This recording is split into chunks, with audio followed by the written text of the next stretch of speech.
Savvy Young Professional podcast. My name is Tanida Mullen, and today we are going to talk about something huge. We're going to talk about why your ideas are still sitting on your desk.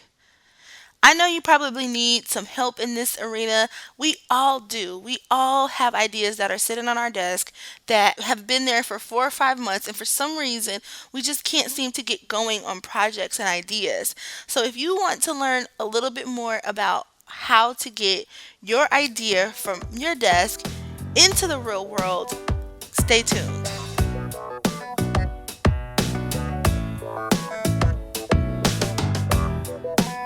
That was my idea. How many times have you heard that phrase? You're in the mall with a friend and you look to the left, you see a product, and they're like, oh my gosh, I thought of that. That was so my idea. I thought of that 2 years ago. Or you're watching a show and somebody's like, I thought of this show years ago. Like somebody stole my idea. And it's so funny when I hear people say that. I definitely have to laugh because it's just one of those things you never know. You're like, well, people think of the same ideas sometimes, and sometimes it's just a matter of someone else getting to the market before you. So stealing your idea maybe not is the best choice of words, but it kind of opens the doors up to talk a little bit about why is it that we have ideas and things that we want to achieve, and why a lot of the times they sit on a piece of paper somewhere, or they sit in a notebook, or they sit in on our laptop under a file folder that says ideas. So we're going to talk a little bit today about how to get those ideas from your desk and into the real world. I remember a few years back, it may be more than a few years, but a couple years back, that Microsoft did a campaign, and it was really interesting because the campaign was centered around all these new things that they had going on with their product. And then there were people in the commercial that were saying that was my idea. And it was so funny because we hear that all the time. And there's a reason why. There's a couple of reasons why. So we're going to go through a few of those reasons today and just how to combat that, how to get your ideas into the real world. The first reason why your ideas are still sitting on your desk is number one, you haven't thought them through. So you have this big list and you think these things can change the world, and you have thought of the idea and the end of it, but you haven't thought of what it would take to get to the end. And see, I don't think there's anything wrong with having an idea or having something that you want to do and having that bigger picture. There's nothing wrong with that, but the problem is that there are steps that need to happen in order to get there. So one of the things that you want to do is, if you have something on your desk, an idea in your head, wherever you keep your ideas, is you want to really process that out. What is it going to take to get from A to B? So you might get a piece of paper and you might write action steps. And there might be things that you don't know. So maybe there's a part of this project or a part of this idea that you don't have an area of expertise in. That's totally fine. In that section, when you get to those blocking points, just put a question mark or put a note that said I need to research. Something to remind you that you're going to have to get more information, and then you continue to write the steps that you do know. You don't have to know everything, but what you do have to realize and what you have to kind of picture in your brain is the steps to get to your bigger picture. So that's the first thing. The second reason I think a lot of people have ideas on their desk is that they get these thoughts and they want to do something big.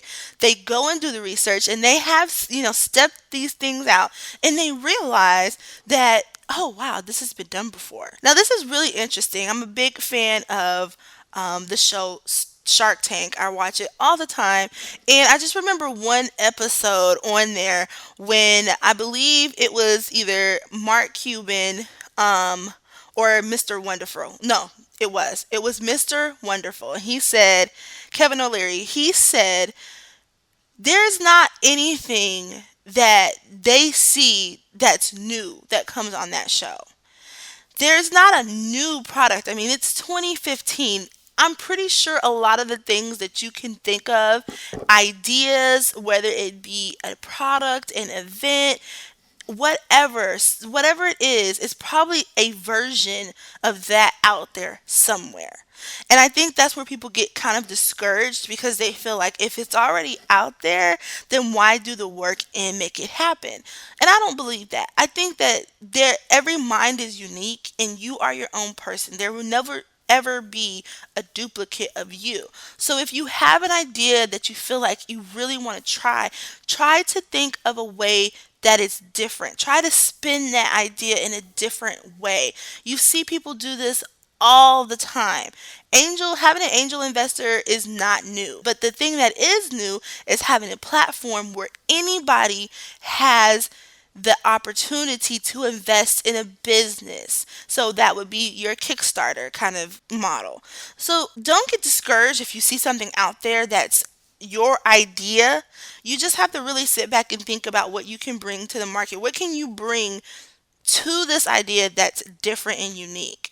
Once you figure that out, then go back to step one is to make sure you process that and go through all the steps to make it to your big picture. Another big thing that I hear, which is the third thing, is that, well, I don't have a team. And this really makes me, when I hear people say this, it kind of takes me back a little bit because I know that right now, the entrepreneurial world is very sensationalized, I guess. I mean, it's just the time of an entrepreneur. I can't even say it's a sensationalized thing. I just think that, it's people are there are shows now, and there are things out there that show people really starting things from scratch in a way that we weren't able to see before. And so I think when people see things, they automatically feel like they have to have some type of team. Like I have to have somebody to do my marketing. I have to have somebody to do my financials.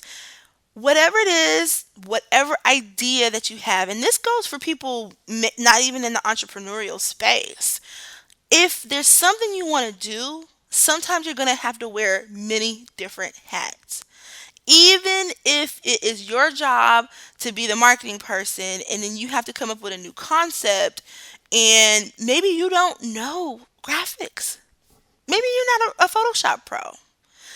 It doesn't mean that you have to have somebody on the team. What it means is that you have to figure out a way around it until you can get help. And so a lot of that times you figure it out. For graphics people, Canva is a big thing. I don't know graphics, but I do know that there are programs out there that can help me get a better image and a better view on some of my photos that go out.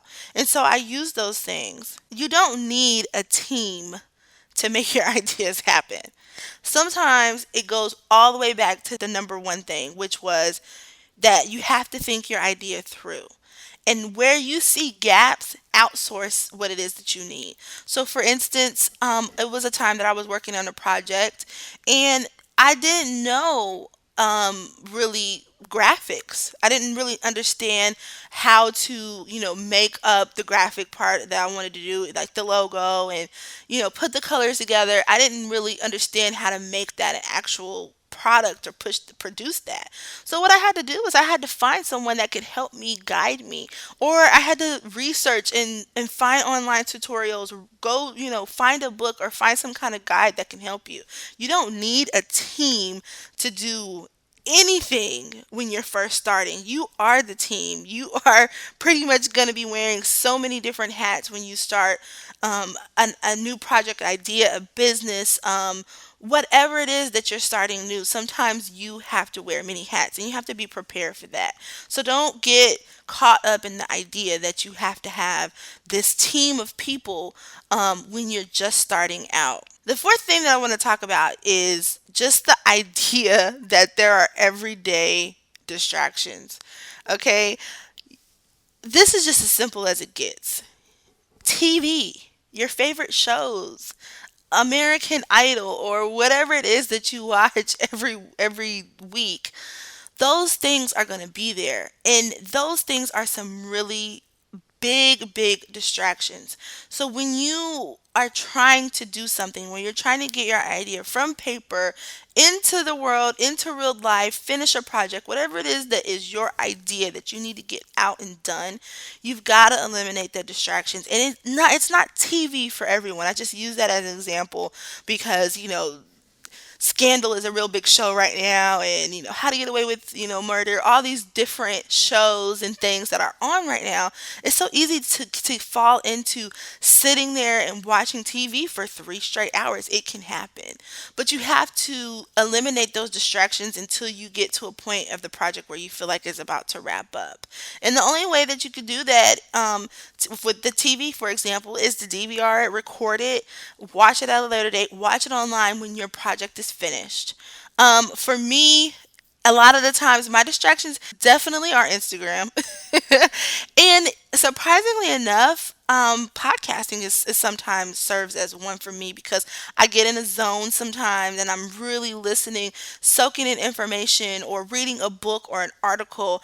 And so what I have to do is I basically set time aside to do those things, or a day or a few hours so that it's not cutting into things that I want to do and that I can actually, produce work and get things done and not feel guilty. If you designate space for you to unwind and relax, then that guilt that you feel after watching TV for 2 hours or, getting lost in a book or whatever it is that's taking you away from your project, that tends to fade, especially if you've scheduled the time for you to do what you need to do. So eliminate those distractions. I know that's a big thing right now and it's hard to do, but you'll thank yourself later. You really will thank yourself later if you just put those things to the side or find a designated time for you to just kind of zone out and do things that aren't related to your project.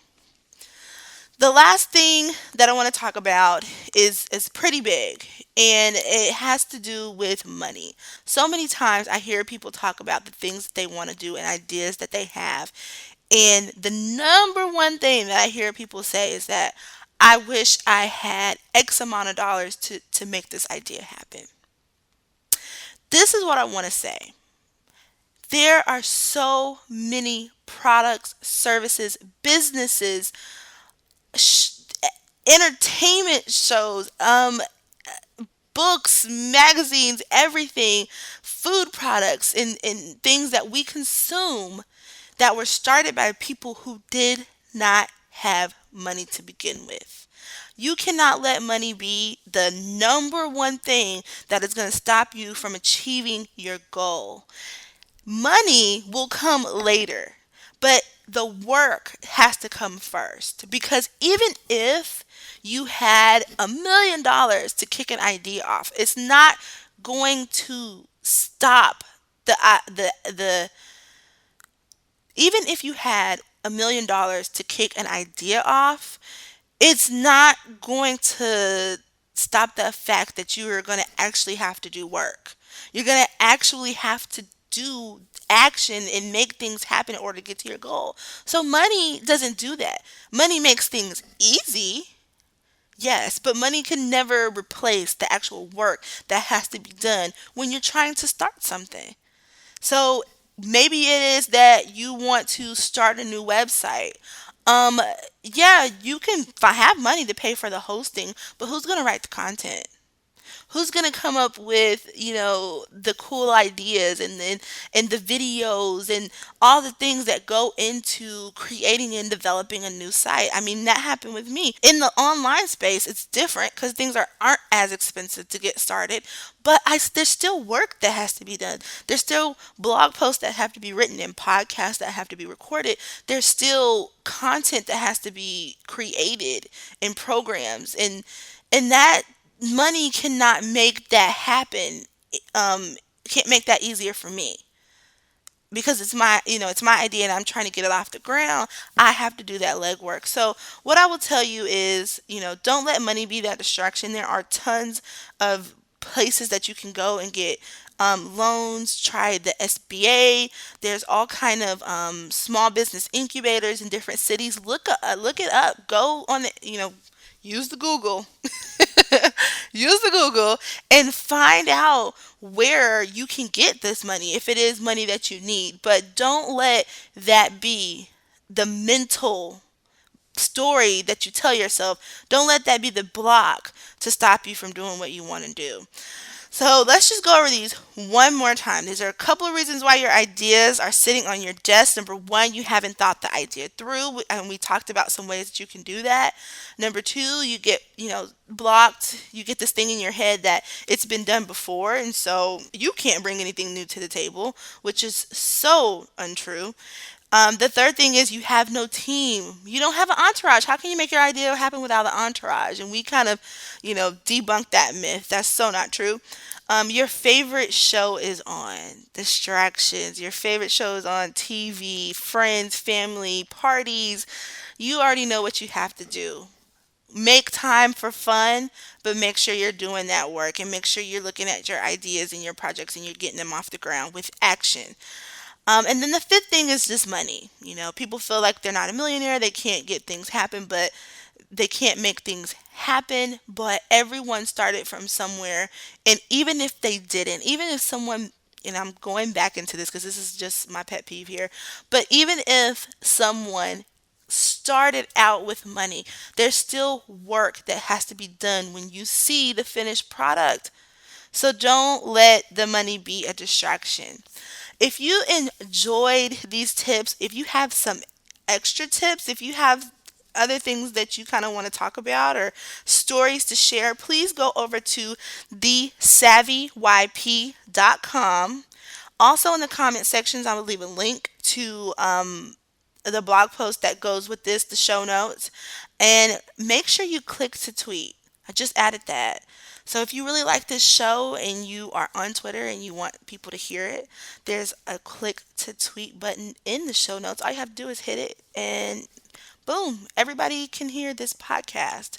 I want to thank you for tuning in to the Savvy Young Professional. I enjoy doing this show so much. I have some really cool guests coming for you in the future. We're just getting all the kinks worked out of that. I have some really cool shows for you in the future. It's just, we're getting all the kinks worked out with those. But thank you for listening and keep it savvy, YPs.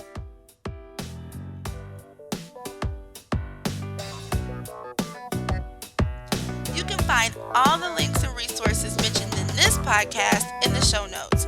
And if you enjoyed this podcast, head over to thesavvyYP.com for more career, business, and life tips. Keep it savvy, YPs.